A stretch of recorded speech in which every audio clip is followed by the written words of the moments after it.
Welcome to Friends and Fiction. 4 New York Times bestselling authors, endless stories.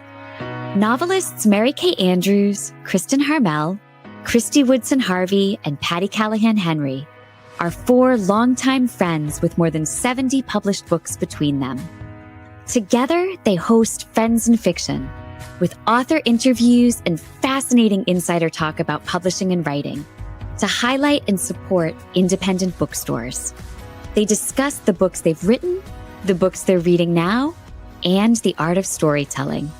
If you love books and you're curious about the writing world, you're in the right place.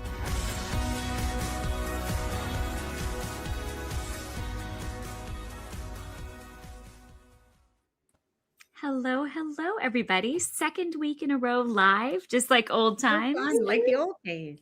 Just like the old days. Welcome to the Friends and Fiction Show. I'm Kristin Harmel. I'm Patti Callahan Henry. I'm Mary Kay Andrews.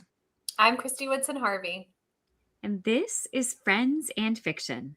4 New York Times bestselling authors, endless stories to support independent bookstores, authors, and readers like you. If you're not with us already, we really hope that you'll join our Facebook group, which is now over 320,000 members strong. We'd also like to invite you to follow us on Instagram and YouTube and to subscribe to our Substack newsletter, which is full of awesome bonus content. Hey, you can find out more about our community and all we have to offer at friendsandfiction.com. There, you'll find details on our show schedule, in-person events, our merch store, our newsletter sign-up, and a link to the award-winning Friends and Fiction official book club with Brenda and Lisa. I'm sorry, y'all. Here's my wine. They'll be hosting Vanessa Riley on Monday, February 23rd for a live virtual discussion about Vanessa's new novel, Fire, Sword, and Sea. So head over to friendsandfiction.com and check us out. My room service also just arrived. Oh my God, you guys, I just have club soda. I'm living life wrong. I know. Come on. We're Just celebrating water. tonight. We're celebrating tonight. Okay, so on this episode, we are excited to welcome our friend Janie Chang to discuss her new novel, The Fourth Princess, which is set to be released on February 10th, and our friend Kate Quinn to discuss her novel, The Astral Library, which will be released on February 17th. But first, do I get to do my drum roll? Yeah, Please. Always. Please. Awesome. Thanks, you guys. First, we have a cool new cover to share with you. Kristy, take it away. All right. Well, so what I'm celebrating tonight is that my new short story, Leave It Up to Love, is the Kindle First Read bonus short story this month. So that means that if you are if you are a Kindle Prime, if you are an Amazon Prime member, you get to read the short story for free. You can download it for free. For everyone else, if you are not a Prime member, it will be available on March 1st in both audiobook and Kindle versions. So I'm very excited. It's something kind of new for me, and I loved writing it. It was a lot of fun. It's about 50 or 60 pages, so it'll take you an hour and a half to read or listen to, depending on how fast you are. And it's just short and sweet and kind of summary. So very summary. Sean, will you show us the cover? Oh, Yay! I thought it was me again, and I just couldn't see it. I'm like, No. starting me up. it's awesome. It's such a Kristy Woodson Harvey cover. I know it it's gorgeous. Yeah, great job. I want to add that y'all, after you read it, go ahead and give it a great review because that matters. Yeah, thanks. Absolutely. Thanks. Absolutely. Well, I'm glad you mentioned that it was a little bit of a departure, just a challenge to do the short story, because, one of the things we'll be talking to Kate and Janie about tonight is venturing into a different genre, which is what they've both done with the books that we're talking about tonight. But we've all now written short stories or novellas, and I'm curious why you've taken the leap to something with a story length that's a little bit outside your comfort zone, and whether you think it helped improve you as a writer. So Kristy, since yours is brand new, can you tell us a little bit about taking that leap and how you think it has changed you? Yeah, I think if they had asked me at some other time, I might have said no, honestly, just because it was a little bit outside my comfort zone. Although, that's how I was trained to write, I guess. I mean, I wrote a million horrible short stories in college. So, I had some practice with it. But I think one of the things that it really helped me with is one of, I think I hate to say a problem, but sometimes I feel like I take too long, like setting up the scene in a novel before we're like in the action. And I have to kind of like go back and revise at the end and be like, we don't need any of that. We just need to like jump right in. And in a short story, you don't have time for that. You've just got to like roll in. Like, what's the problem? What do they want? Why can't they get it? Bap. So that was really helpful, I think, for me, as like just an exercise in how to just get to the point. Ooh, that totally makes sense. And Mary Kay, how about you? I know you have also an Amazon original story called Holiday Hideaway, right? Yeah, I got asked to do that last year. And at first I said, no way, because I write overly long. And then I thought, if it scares you, and it did scare me, you should do it. And I at first I said no. And then as happens lots of times, I think I was in the car driving to Tybee and I thought, oh, okay, I've got an idea. So as Kristy said, it's a great way. It's almost like learning to write haiku. Yeah. It is. Yeah, it's a good point. Patti, how about you? I when I was thinking about this question, I was thinking about Wild Swan, which of course was a novella, but also it was written as an audiobook original. What was that like for you to do something that was not only a different length, but for a completely different format, basically? Well, I didn't set out to write it as a short story, or it's actually a novella. What happened was, it's about Florence Nightingale, and I thought I wanted to write a novel about her. And I did tons and tons of research, and I read so much. And I started with what I thought was the most interesting part, which was when she defied her family and snuck off to be a nurse. And I was writing that part when I realized that this is the only part at this moment. Who knows if I'll ever expand it, but that's all I wanted to write. So I thought, what would I do with this? And I decided to try and have it out as a novella, an Audible original, something interesting, just try something new. And it was really fun because it was during COVID and actors and actresses, especially on Broadway, were out of work. So I got the incredible Cynthia Erivo to read it because everybody was out of work at the time. So it was a very fun, I loved that project. I would love to do it again. Yeah, that's awesome. For me, I also wrote an Amazon original short story called The Road Home. And I don't think I realized what I was learning at the time, but it took place over a really condensed time period. And I'm used to writing much more sprawling time periods that like take place over, months or years or whatever. And so to write something that condensed, I think maybe helped me with the book that I have coming out later this year, which takes place over the course of a single week. Because I think I had to figure out how to write something that could emotionally resonate in a short period of time. So yeah, I think it's cool. I think it's cool to take a leap. It's cool to do something you're not totally comfortable with. And I think we all grow from it. So, okay, just a reminder to all of you out there that we are live tonight. So if you have a question for Kate or Janie, please leave them in the chat and we will do our best to get to at least one or two of them tonight. So without further ado, let's tell you about Kate and Janie before we bring them on. Well, Janie, we're going to start there, is a best-selling author of historical fiction.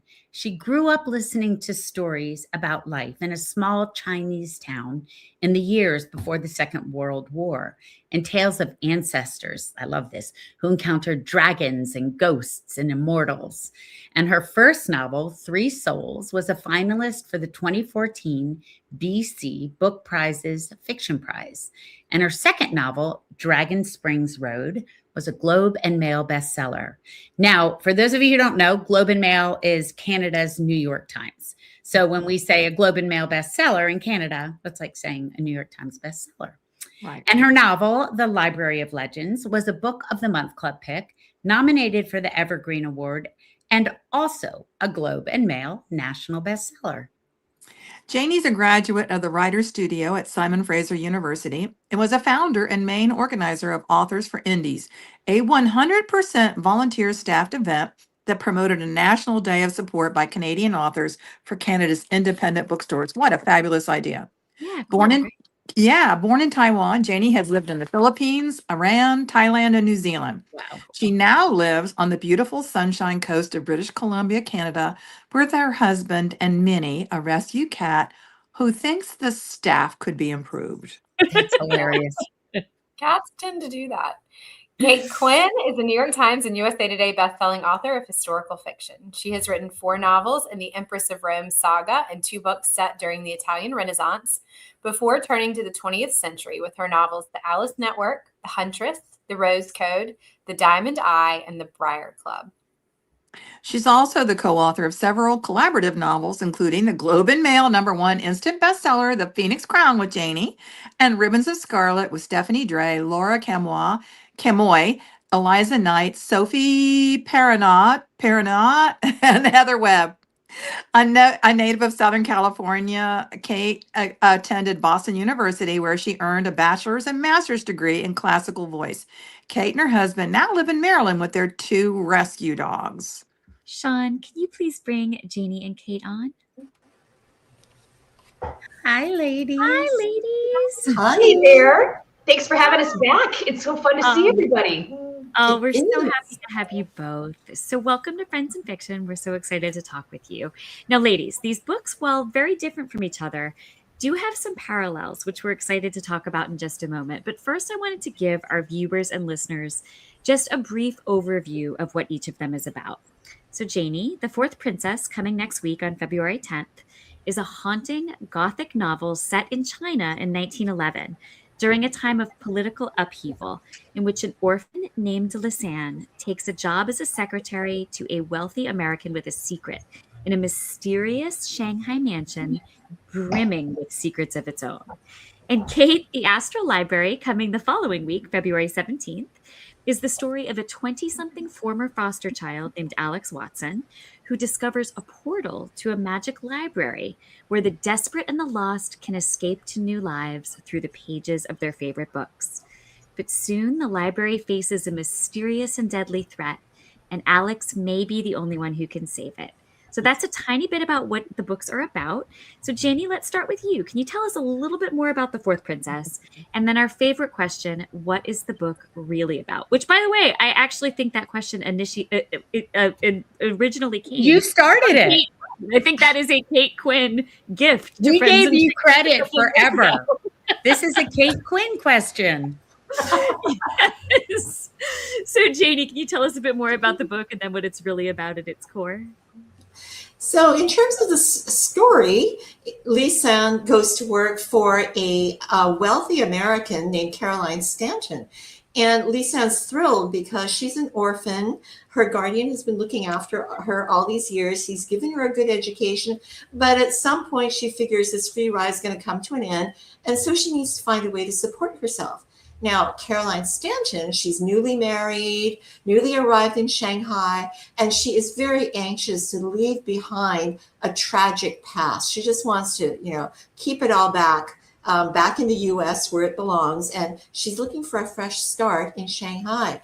But, almost as soon as Lisanne moves into Lenox Manor, this enormous mansion where Caroline Stanton lives with her husband and his uncle, she starts seeing, strange things. Is there or isn't there a woman in red?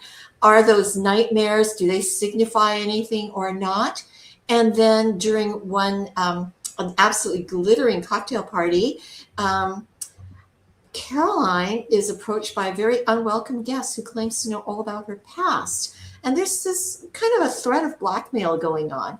And at the same party, Lisanne is approached by the notorious Princess Masako Kyo, who claims to know something about Lisanne's own past, which is very perturbing for her because she doesn't remember anything of her childhood at all, before her guardian picked her up off the streets of Shanghai. And from there on, we also find out that the mansion has its own secrets and its own dangers, and the menaces of the past are now moving into the present. And I really can't tell you much more than that without going to spoiler territory. I'm so sorry. No, No, that's that was awesome. great. Can you tell us what you think the book is really about at its core? It is about identity. We have two young women, one with a secret in her past that she knows about and she's trying to leave it behind. She wants a new identity. And that's Caroline. And then we have Lisanne, who actually has no clue what her life was like, who she was before she became, before she found herself a guardian. So it is about identity and then coming to terms, facing up with their past, and what are you going to do about it now? Can I throw something in there too? Because I got to read this book as an early draft.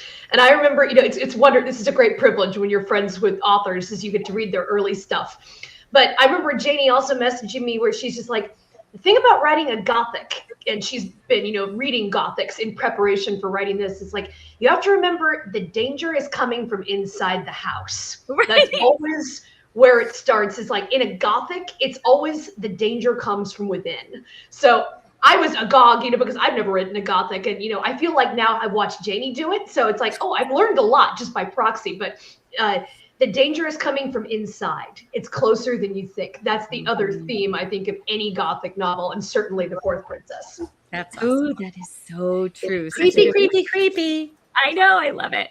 Okay, Kate, how about you? Your book comes out the following week. Can you tell us a little bit more about the Astral Library? And then throwing your own question back at you. What is the book really about at its core? The Astral Library is a little bit of a departure for me. It's my first sort of stab at, the fantastical, magical realism. And it is something that it came really from a single question that I asked, that popped into my head one day. And that question was, what if you could live inside a book? And, for any bookworm, we've thought about this. We have thought about this, I guarantee you. And as soon as I thought about, well, what about a library that makes it possible? I knew I had something. And therefore, I have the idea of a library. It is a liminal space that can open off of any library in the world. It doesn't matter if it's the most grand Beauty and the Beast-esque library with, soaring ceilings and, marble statues, or if it's the most roach-infested, underfunded branch library in the worst part of town that is hanging on for its patrons. The Astral Library can open from any library in the world, and it will do so when it judges that there is a lost and desperate bookworm out there who needs to be offered a chance at a new life. Now, this happens for Alex, who is a broke, desperate 20-something in Boston in the modern day. But before Alex can escape into the pages of her new life, she realizes that there is a threat fundamentally to the library and everyone that it has helped find sanctuary. And she needs to figure out what kind of heroine she really wants to be. And as far as what this book is fundamentally about, it is kind of two different things. It is like my love letter to libraries and librarians and to everybody on Bookstagram whose interests are in books and in candles and in tea and fuzzy blankets and in jokes about, your favorite books and gifts of Mr. Darcy's hand flexing. And, the fact that, we have all watched that scene, where Belle goes sliding down a ladder on the bookstore times that we cannot see a ladder in any book-related space without getting on it and doing this. Yay. It is for all of you, because that's who I am too. It is for all of you. And that's one thing that it's about. It's who it's for. And it's for all of us who have dreamed about escaping into books. But at a more serious note, it is, as I said, my love letter to libraries and librarians. It is about how libraries are sanctuaries. They are safe spaces. They are places for children, for the unhoused. They are places for people who are lost and desperate. They are one of the few places where you can go where you don't have to be performing something or paying for something. You can just go and be. And these spaces are so critical, and they are under attack. They always are. Libraries are always underfunded. They are always, under threat of being, closed down or in some way, changed by people who don't always have their best motives at heart. And so it is a little bit my battle cry too, to recognize the importance of libraries and to motivate everybody to fight for them, because that is what it comes down to in the end, is the fight for the ultimate library, and that's what this book is about. Yeah. So that's so beautifully said. And I think libraries for all of us who either write books or read books are really sacred places. Oh, we all Yeah. have a favorite library and like a library story. I mean, like if you were a bookworm kid, you've got like some library story that'll just make you smile all the way out to the edge of your face. And you've got one. I know you do.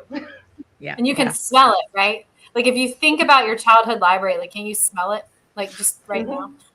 Oh yeah, absolutely.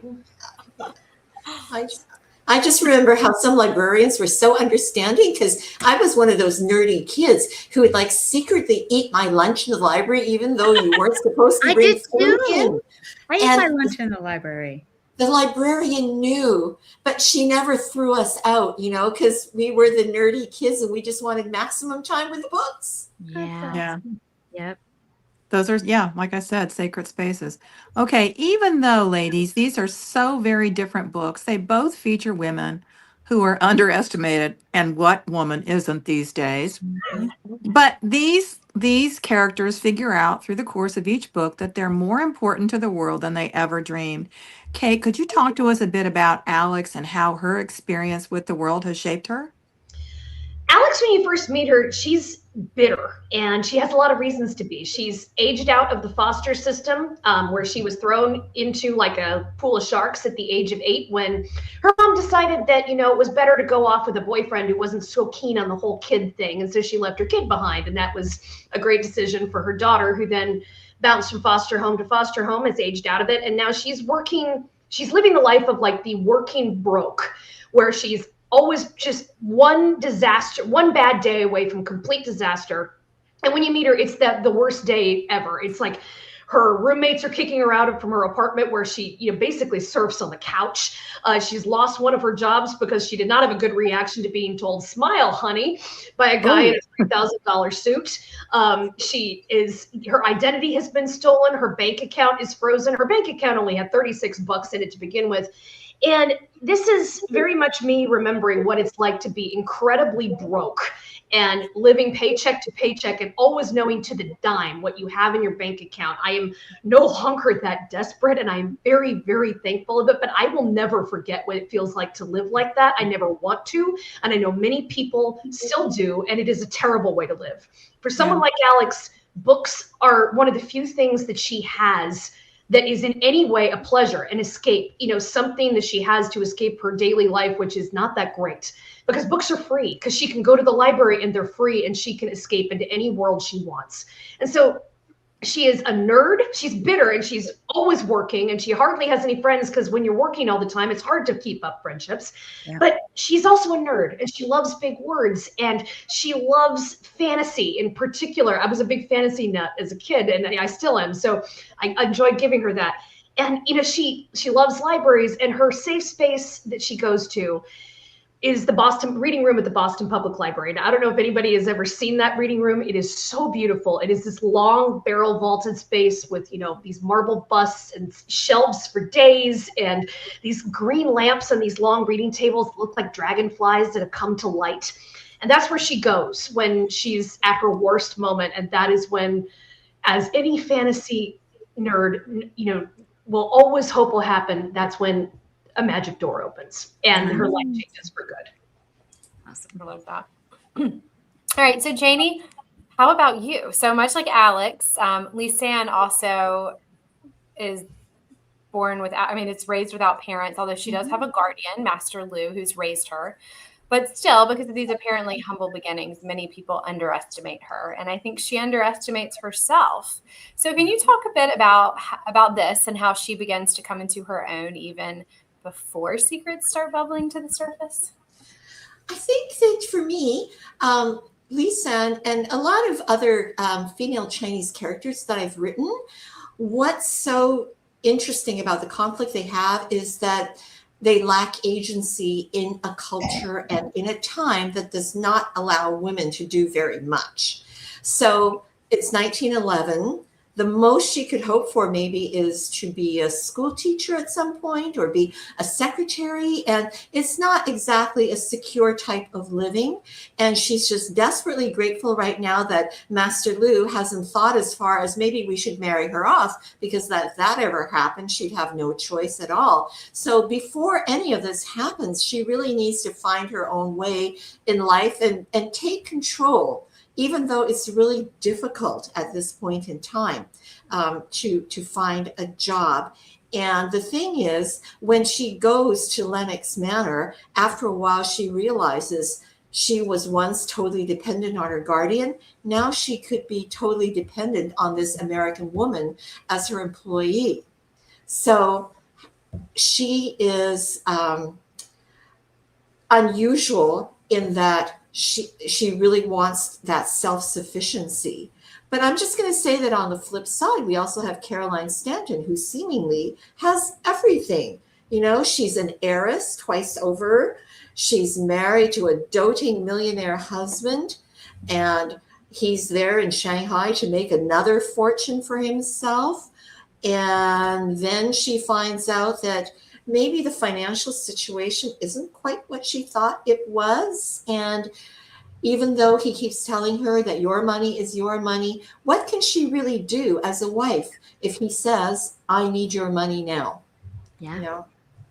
So they are both constrained by the conventions of the day. They both lack agency, and they're both fighting to hang on to some bit of self-sufficiency, you know, which makes them unusual. They're not content to just be dependent on a man. Yeah. Fighting for freedom of self, right? Yeah. So another thing that strikes us about these books is that they are both, as we talked about in the beginning, they're both departures for you in some ways. Your voices are there, your emotional arcs are there, the reasons we love your writing are still there. But Kate, you're primarily known for historical fiction, and yet the Astral Library is contemporary magical realism. And Janie, the Fourth Princess, is historical fiction, like your previous books. But as you just talked about, it's your first Gothic novel, laced with mystery and suspense and a haunted house and something even more sinister, perhaps. As Kate said, it's coming from inside the house. I'd love to know what made both of you depart from your norm. And did you talk about it with each other as you took this leap into a new genre? Janie, why don't you take us off there? Well, we're always talking, so we're always floating ideas by each other. But I would say that Gothic is, you know, it's a genre I've always enjoyed, even before I knew that's what it was called. And, you know, I'm sure everybody remembers the first time they read Rebecca and you were riveted. and then also Jane Eyre and The Mad Wife in the Attic and Wuthering Heights. And never read Wuthering Heights when you're too young, because then you get this fixation on, you know, silent brooding men, which does not set you up well for like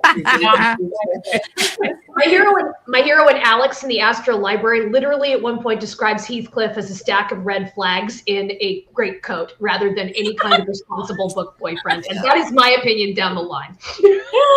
Hilarious. So, Janie, but I was actually inspired by a workshop that I attended where this author, Susanna Kearsley, was saying, I don't want people to disrespect romance, because even though romance is formulaic, there is so much that an author has to do within the confines of that formula to keep it fresh and interesting. And she says, so I don't ever want you to disrespect romance.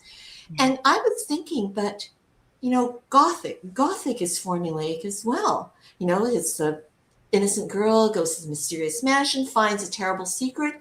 And I was thinking, what can I do if I were to transplant that from a European or a British setting, a chateau somewhere in the moors with bad weather, and I put it somewhere in China? And how would that transplant? And more importantly, how can I make it a story with characters and situations that could only happen in China in 1911?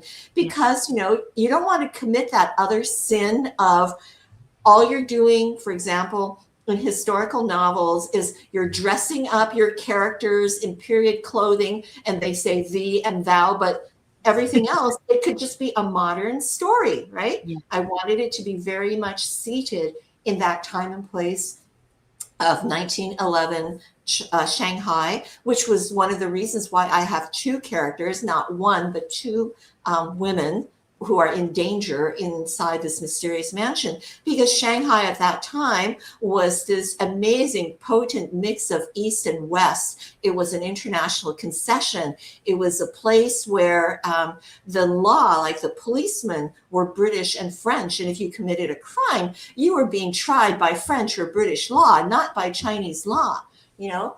And there were wealthy people, both Chinese and Western, who were building these enormous mansions, Western style villas, to show off their status and their wealth. And so I wanted that representation of East and West, and to have it in a time where only this mix of political intrigue and social transition would have our characters behave the way that they do. Janie, I have to ask, because I cut my teeth on Gothics as a young teenager reading these Reader's Digest condensed. My favorite was Mistress of Melon. Do you have a favorite Gothic? I think still it would be Rebecca. Well, yeah, I mean, yeah, that's Yeah. Yeah. Even though I keep wanting to scream at her. What's your name? "Stand up for yourself," you know? What's your name? What is your name? Because they never name her. Mhm. Talk about looking for a sense of self. It never happens in that one.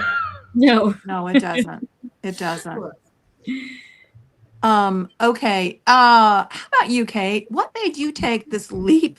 I mean, you talked about it a little bit. Do you think taking that detour makes you a stronger writer? Oh, sure, because you always learn something from anything you do that takes you out of your comfort zone. And this definitely did. I mean, I don't think that I am, I'm not abandoning historical fiction for good with for a completely new direction. I mean, the next few books I've been working on are straight historical. And even this book has historical elements, because the fact is that once Alex and her sort of band of friends start jumping into actual novels, well, they're jumping into Jane Eyre, which means I'm creating an 1830s world and looking at pictures of Apollo knots and thinking, how did anyone ever think that was an appealing hairstyle? And I am like having them jump into Jane Austen land and, like looking at, okay, I need to now have the Regency stuff, all, properly set up. And they're jumping into Dracula, the peer at Whitby, and what does that look like? And then they're jumping into the Three Musketeers and all these, the parties of Great Gatsby at West Egg, and these are all different timelines and different historical periods as well. So there are still historical, elements in this book, and I had a lot of fun with those. But really, also, it taught me even more about world building. Now, I think for historical fiction authors, we always have to world build, and it's your taking the details of the past through research, and you're using that to build a world that is authentically feels like 1914 in London or 1953 in Washington D.C. You have to build that world. But then with this book, I was suddenly having to ask myself questions like, how does the magic work? Are there dragons? Is there, what are the rules of being able to travel into a book? Can you get hurt in that book? Can you not get hurt? Like, how does the time pass? So all this stuff was very different to me. And that was definitely a little bit of a whirl as I was going through it. I do feel very lucky that, I got winging a prayer. I mean, I just sort of pitched this to my agent and my editor, and I thought, 50-50, they're not going to want this. I mean, your historical fiction author is like, how about something fantasy? And they're like, no, please go back and do something else that's more in your lane. And I thought it was about 50-50. I would hear that. And instead my editor was like, oh my God, did you reach inside my head and find the book that I wanted to read? And I was just like, maybe, I don't know, but does this mean I can write it? And she's just like, yes, I know it's a departure. Who cares? We're going to go for it. We're going to do this. And, I'm a big fantasy fan. So it's like getting to dip my toe into fantasy. I'm the reader who, I was probably only 5 or 6 when my dad was reading Narnia out loud to me, like the whole series before I could read myself. And, I spent so much of my childhood poking around in cupboards trying to find that door to the snowy forest and the lamppost. And I got to brush off my inner fantasy nerd here. And that was so much fun. Me and you both. I was always looking for that door. Yeah. And I think it's really good that I never was raised in tornado territory, because the other series my father hooked me on for fantasy was the Oz series, which we'd read all of them together before I was even in first grade. So I honestly think that if I'd been like actually born in tornado territory instead of earthquake territory in California, if I'd seen a Twister, I would have been like, yes, here I go. I'm walking right into it. Here's my trip to the yellow brick road. That would not have ended well. Oh, that's hilarious. All right. We have a lot of live questions coming in, so I want to get to those. But Kristy, first, one of the live questions, let me see if I can find it. Deborah Press is asking if Kristy posed for the cover of her new short story. I've gotten asked that a lot. It was not me. Thank you for asking. No. I feel like the upcoming book, that one looks like you and your family posed for it, right? Yeah, that one really does. That was kind of funny. And it was so funny because when I was showing the cover, everyone, like all of you guys said that. Like it was like everyone that I showed it to was like, that looks like your family. It 100% does. All right, Kristy, do you want to grab a live question for Kate? Yes, absolutely. So I love this one. This is from Michelle Marcus, and she wants to know, Kate, what book would you want to fall into? Yeah. I think very much like Alex, the heroine in the Astral Library, I would want to go to Narnia because it's like you have to start thinking about, and this is something she thinks about a lot in the book, is that when you want a book to live in, that actually might give you some pause, because a lot of the books that we love them because they're full of violence and drama and adventure and maybe a little too much for actual living on the daily basis. Yeah. So she has to discount a lot of her favorites. It's like, do I really want to go to live in Westeros, with all the rape and the murder? No, I really don't. Even if I love to read those books. So she does think about Narnia, and I always did too, because, it's a kid's book. Yes, there's some battles, the occasional problem with a witch, but, there's overall, things are going to turn out okay, and you get to go in there and, probably be made queen and live in a castle called Cair Paravel. And I still think that sounds like a pretty good destination if you're looking for a new life. Yes, and for me, since the two kings and queens of Narnia are British, I have to believe that personal hygiene there is actually a lot better than other medieval type worlds. People talk about living in the past, and I'm thinking hygiene, flushing toilets. Yeah, very good point. Absolutely. Yeah, very good point. Patti, do you want to grab a live question?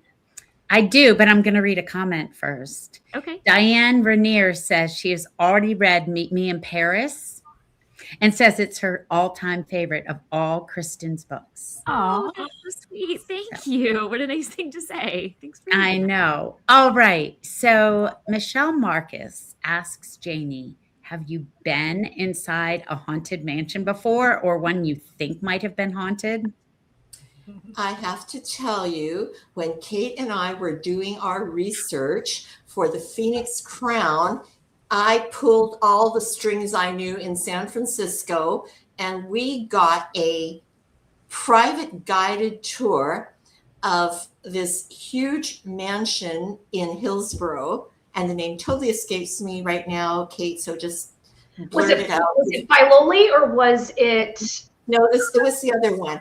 But anyway, we got the upstairs, downstairs treatment. It was one of these things where we had not one, but two museum curators who knew each other. So we were just eavesdropping on all the conversation they were having about the architectural features of the house. And I just remember Kate going in to this room, which was just filled with gorgeous, gorgeous china and cutlery and crystal, and saying, "Oh, is this the kitchen? It's beautiful." And the curator says, "No, this is the butler's pantry."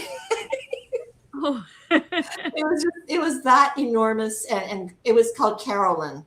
Caroline, that was it. Yeah, yes. I don't think they told us about any ghosts in particular. But it turns out that in the 1970s, Caroline was kind of left derelict, not derelict, but the owner was absentee, and a murder took place in there.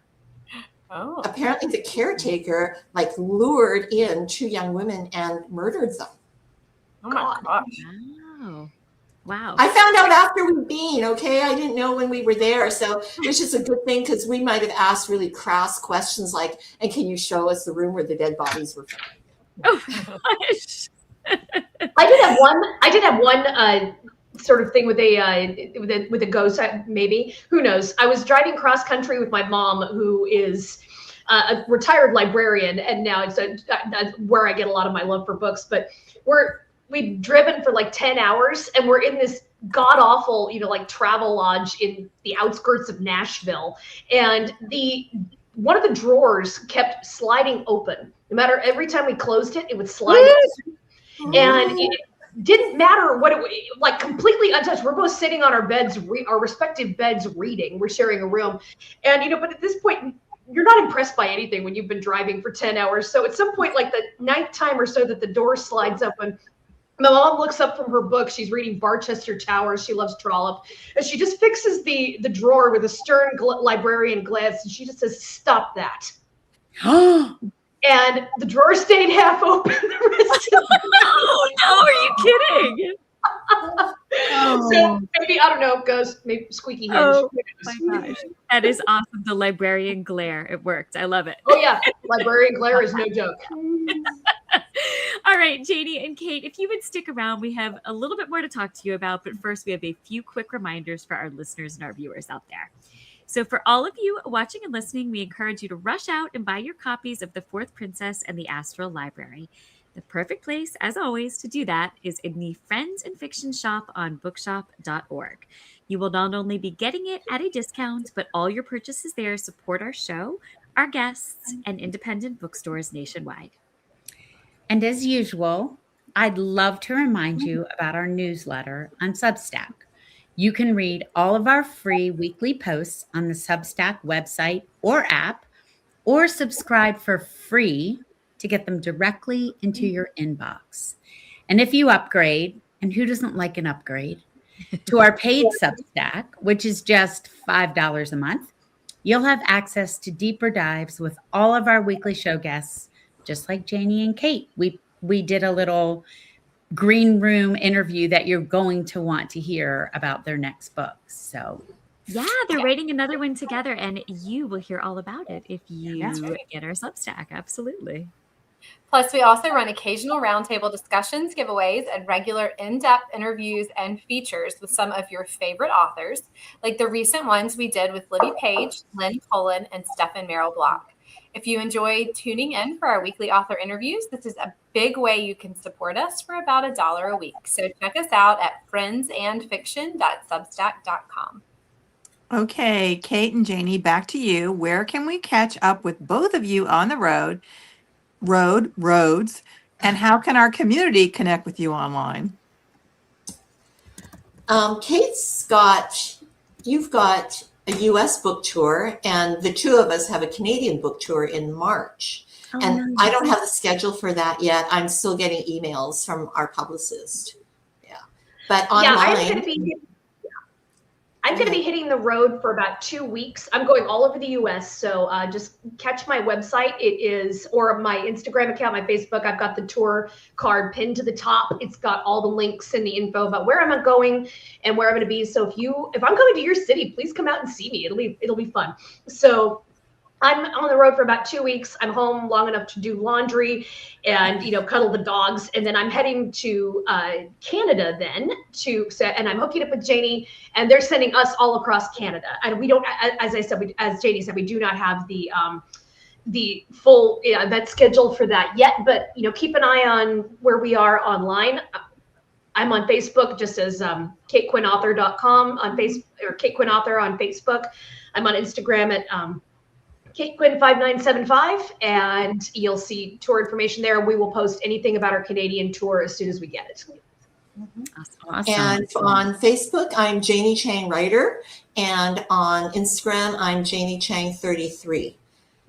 And we are just so excited about going on the road again together, because it's way more fun than schlepping through the airport all on your own. We have a whole thing now from our tour for the Phoenix Crown where it's like, we have it broken down, like whose turn is it to watch the luggage and whose turn is it to go acquire the coffee. And this is really so much better than having to manage the coffee and the luggage all on your own. Yeah, that's the whole reason to collaborate, as far as I can tell. Oh yeah, it just makes the book touring much more fun. I mean, part of the reason we wrote a book together was, wouldn't it be great if we could then get our publisher to send us on the road together, and that would be like a whole girl trip that we get to do, and it worked. I love that. Yay, brilliant. That's amazing. Okay, finally, ladies, of course, we've discussed a little bit about this, especially about libraries as sacred spaces, but the Astral Library is a celebration and a love letter, as you've said, to the importance and the power of libraries and books.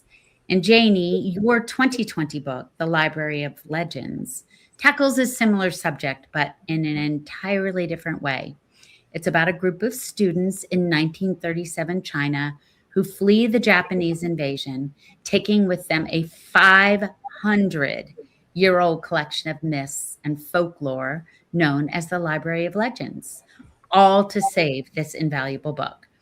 So as we close out the show tonight, I want your thoughts on why books and the stories within them, whatever genre we choose to read, are so important, and why it's so important that we all have the opportunity to step into the pages of these stories. Janie, you want to go first? We only have our own lives to live. But if we read, we can step into other people's lives.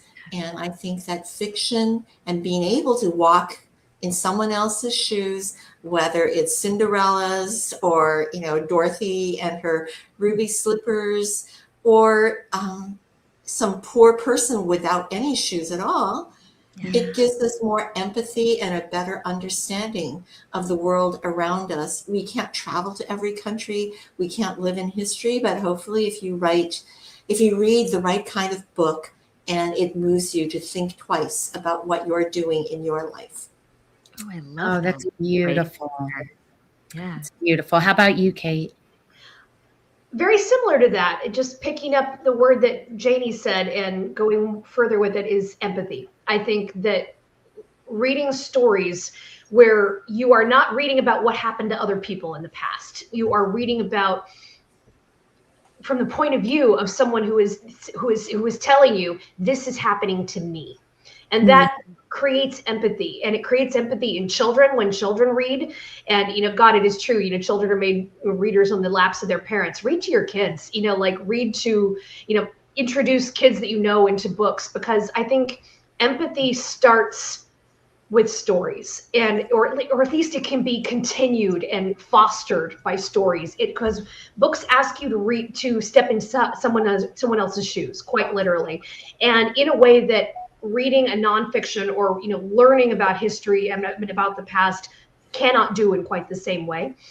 So I think especially right now, we are seeing a lack of empathy on a grand scale, especially if you're on social media a lot, which as writers we have to be. And then we're just like, oh dear, I wish this wasn't part of the job sometimes. But lack of empathy on a grand scale is a problem. And the more you read, the greater your empathy muscles will be stretched. And I think that is something that we should be encouraging everyone to do, whether they are children, get them young, or whether they are older and it's like they maybe need a lesson and a refresher, because stories are a great way to do it. And that is something I think that, we need more of. Agree.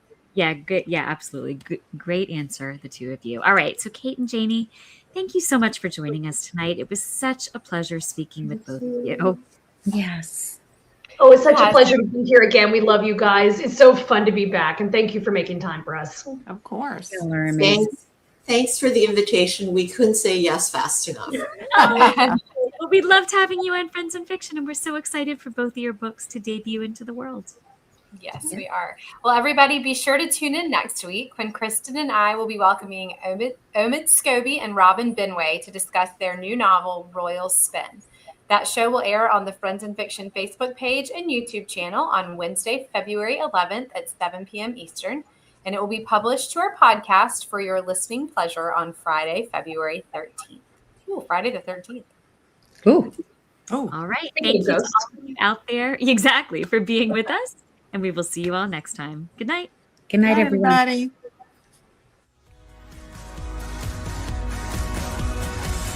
Thank you for tuning in. You can join us every week on Facebook or YouTube, where our live show airs on Wednesday nights at 7 p.m. Eastern Time. Also, subscribe to our podcast and follow us on Instagram. We're so glad